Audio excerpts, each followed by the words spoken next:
Welcome back to my channel and a special welcome if you're new here. My name is Jen. I'm a certified weight loss and nutrition coach who has lost and maintained a 140-pound weight loss. I am also still a little bit sick. I'm definitely feeling better. Thank you to everybody who reached out and asked how I was feeling. A lot of the cold symptoms have gone away. I am still blowing my nose pretty regularly and I'm coughing up a lot of things. Not fun things, but things. So hopefully I continue to get better. It's been about a week and a half, so fingers crossed that I just continue to improve every single day. But thank you again so much for reaching out and asking how I am feeling. But today I want to share with you 10 of the most common mistakes people make when they're trying to lose weight. I would venture to guess, myself included, that you may have made some or all of these mistakes yourself. So if you're excited, give this video a big, huge thumbs up.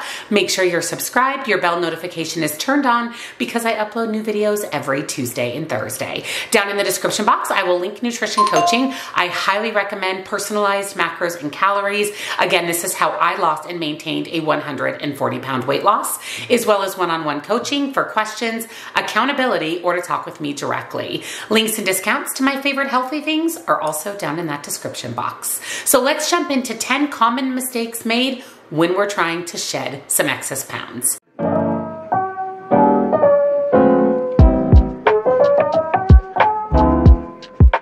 We know that losing weight is really, really challenging. It can honestly be downright miserable, so we don't want to lose weight just to gain it all back. And we don't want to go through the act of trying to lose weight just to be unsuccessful. And there are some common things that we do in weight loss mode that we shouldn't be doing. And these things are causing us to not lose weight and not keep that weight off long term. Mistake number one, and this is huge, and that is focusing only on the scale. The scale is only one piece of measurement of your success on your weight loss journey. And you have to remember that the scale measures mass. It doesn't know what that mass is made up of. It could be water, lean muscle, fat. Maybe you need to use the restroom. There could be multiple reasons why the scale doesn't give you an accurate picture of your weight loss journey. Your weight can fluctuate 2 to 4 pounds in a matter of days. Sometimes I will wake up 2 or 3 pounds heavier the next day. This isn't a weight gain, this is a weight fluctuation. Again, based on the things that I mentioned previously.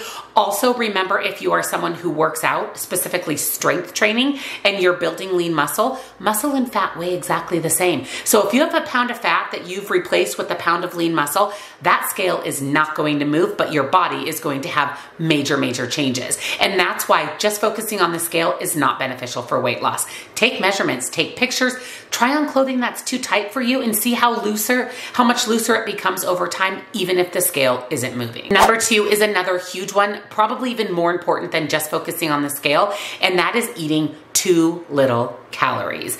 Diet culture, from as long as I can remember, has told us eat less to lose weight, when in reality, it is quite the opposite. You actually need to eat more to lose weight. It is so important to eat enough calories on a weight loss journey to be in a mild, not severe calorie deficit so that you can maintain the lean muscle you have on your body, because lean muscle burns calories at rest. And you also need to keep your metabolism moving. If you restrict your calories too low, your metabolism is going to slow. And then what's going to happen is your weight loss is going to come to a screeching halt, or you're going to see a lot of this because your metabolism has reduced so low or has become non-existent, and this is not going to help you lose weight, and it's definitely not going to help you keep that weight off. You have to focus on eating enough and still losing weight. This is why personalized macros and calories are so important, because I will put you in a healthy deficit to see weight loss, to see fat loss, but to keep your metabolism revved and going so it stays off. Not exercising or even exercising too much.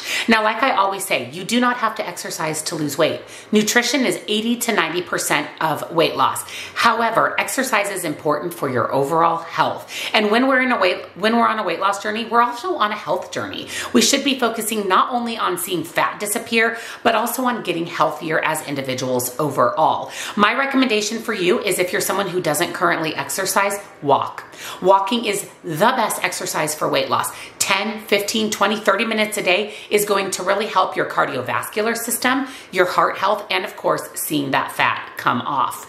And also, on the contrary, you don't want to exercise too much. Our body needs a rest period. It needs time to rest and recoup before we do our next workout. I don't recommend working out more than 5 days per week. You need at least 1 to 2 rest days per week. And if you are someone who heavily exercises those 5 days, you may even need a 3rd rest day. Don't discount a rest day. It's really when the magic happens. Number 4 goes hand in hand with number 3, and that is not lifting weights. If all you do for exercise is cardio, you are doing yourself a major disservice. Yes, cardio burns calories. If you want to burn calories, cardio is the way to do it. You're going to get a bigger calorie burn for the time that you invest in cardio. However, lifting weights, if you're going to do any exercise, skip your cardio and focus on strength training. Lifting weights is going to help maintain and build lean muscle. It also improves your metabolic rate. So just by strength training, you're going to up your metabolism. It improves your physical strength, and it also improves your overall well-being. Fit is in, skinny is out. We don't want to be skinny. We want to be fit and healthy. You don't have time to do cardio and weights. Skip your cardio and focus on strength training. Out of those 5 days a week recommended to exercise, 3 of those should be strength training. Now you can do some light cardio with that as well, but the majority of your time should be spent strength training. If you're new to that, I would recommend hiring a personal trainer, even if it's for a short period of time, just to learn form and exercises, or go on YouTube and search strength training beginner workouts, and you are going to find a plethora of information. But please, if you do any exercise, make it strength training. Number 5, choosing low fat or diet food. Just because something is low fat, low sugar, or touted as keto, low carb, or diet does not make it healthy. The majority of the food that you consume every day should be whole real food.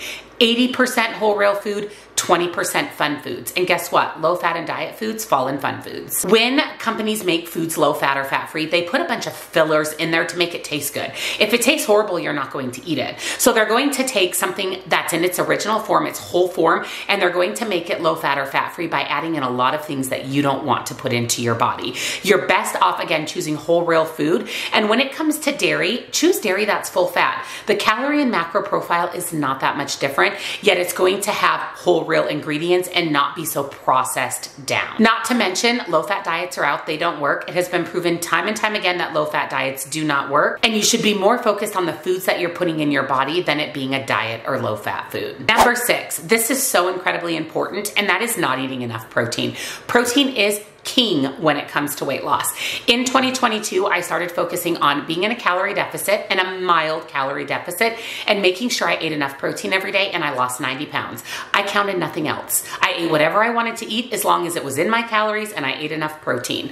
Protein is the hardest macronutrient for your body to break down. So when your body is simply digesting the protein you ate, whatever that protein is, it's going to burn more calories doing so. And I don't know about you, but just digesting my food and burning calories sounds pretty good. Protein also helps reduce appetite, increase your feelings of fullness, lower the amount of weight regain, maintain and increase your metabolic rate, and protect muscle mass during weight loss. We are focused on fat loss. There's a big difference between weight loss and fat loss. Weight loss is fat, lean muscle in water. Fat is fat. We want to keep lean muscle. We want to lose fat, and protein is going to help you do that. If you do anything, hit your protein goal every single day. Number 7, right alongside eating enough protein, is eating enough fiber every single day. Protein and fiber are the keys to weight loss success. Similar to protein, fiber helps keep you full. And there are a lot of people out there who don't diet at all, and all they do is hit a fiber goal every day, because the only foods that contain fiber are whole real foods.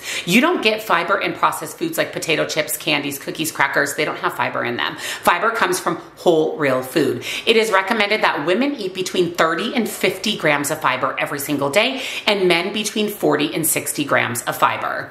Now, again, your high fiber foods are going to be things like whole grains, fruits, and vegetables. You can also supplement fiber. I personally take 2 tablespoons of Just Better Fiber in my coffee every morning. There's 2 tablespoons in my protein coffee right now. This is a fiber supplement. So what it's going to do is help you reach your fiber goal in a healthy way. Just Better Fiber, hands down the best fiber on the market. Don't buy fiber at the grocery store. It is full of fillers. Just Better Fiber, 1 ingredient, fiber. So I again, put 2 tablespoons in my coffee every morning. I do have a 10% discount for Just Better Fiber. I'll link it down below for you. You can also piggyback that with any discounts on her website, as well as any subscribe and save options. I personally have my fiber delivered once a month, and I highly recommend it to help you reach your fiber goal. Fiber also helps boost metabolism and increase weight loss, just like protein. Next up is having realistic expectations. You're not going to lose 10 pounds in a month. You're not going to lose 30 pounds by the wedding or special event that you have in 2 months. You need to make sure that you're setting realistic expectations for your weight loss journey. And my recommendation for you would not be to set a weight loss goal. Go ahead and see what happens as you shed fat. How does your body look? I know for me personally, my goal weight was actually about 15 pounds less than I currently sit. But because I have a lot of lean muscle, it's going to be nearly impossible for me to reach that original goal weight without losing some lean muscle. So I have readjusted as I've lost weight, my goal weight. Focus on weight loss decades. Get out of the 200s, the 190s, the 180s, the 170s. Focus on that. Don't set a timeline because you cannot control how your body is going to shed fat. You may lose 1 pound a week. You may lose 1 pound a month. You have no control over how your body is going to respond to whatever program you're following. So set realistic expectations. Do not set a goal weight. Do not set an amount of pounds lost per month. Set a weight decade goal, or maybe set a goal at the end of a month. I would like to lose 3 pounds this month. I would like to lose 2 pounds this month. Don't set unrealistic expectations because what's going to happen is you're not going to reach that first goal and you're going to give up. So make sure that you're setting yourself up for success, not failure. Not tracking what you eat in any way, shape, or form is another common mistake people make. They say, I'm just going to eat healthy. Well, what does healthy mean? And how do you know that you're in a deficit if you're not tracking your food? Now, I want to caveat this with the fact that I'm in maintenance and I do not plan on tracking my food forever. In fact, I don't even track my food every day anymore. I definitely want to get to the point where I am intuitively eating. I'm listening to my body, my hunger cues, my fullness cues. That happens after you've lost weight and maintained that weight loss and healed your relationship with food. So when you're in weight loss mode, you need to be tracking your food. Now, if you're like me and you just want to focus on calories and protein, then just track calories and protein. Ignore carbs and fats. Whatever shows up in your tracker, ignore that for now and just focus on protein and calories. But you need to weigh, measure, and track your food for success. And last but not least is not eating whole single ingredient foods. We talked about low-fat foods and diet foods. We do not want to consume those. We want to only consume those in very, very small amounts, and we want to focus 80%, if not 90% of the food that we're eating on whole, real food. This means single ingredient foods. Those foods in the perimeter of your grocery store, those are the foods that you want to focus on. Now, no food is bad or good. No food is off limits. Some foods are healthier than others, and whole, real food is healthier than others. You can still have fun food. You can still eat cakes, cookies, cupcakes, chips, whatever foods you enjoy, but by focusing 80% or more of your diet on whole, real food, you're going to be full and satisfied. You're going to give your body the micronutrients that it needs to be healthy, and it's going to help you lose weight and keep it off. If you eat a bag of pretzels, you're going to be hungry in 30 minutes. If you eat a bowl of fruit, you can be satisfied for an hour or more. So again, focusing on whole, real foods is the key to success. So those are the top 10 common mistakes people make on a weight loss journey. I honestly did most of these before I discovered a sustainable way to lose and maintain my weight loss. Let me know down in the comments, have you done any of these? Are you currently doing any of these? And what are some other mistakes you've made that you want others to avoid? Leave it all down in the comments for us. And if you enjoyed today's video, give it a big, huge thumbs up. Again, subscribe, turn your bell on because I upload new videos every Tuesday and Thursday. I will link Just Better Fiber with that discount for you, as well as nutrition coaching and links and discounts to all of my favorite healthy things. Thank you so much for watching, and I'll see you next time. Bye.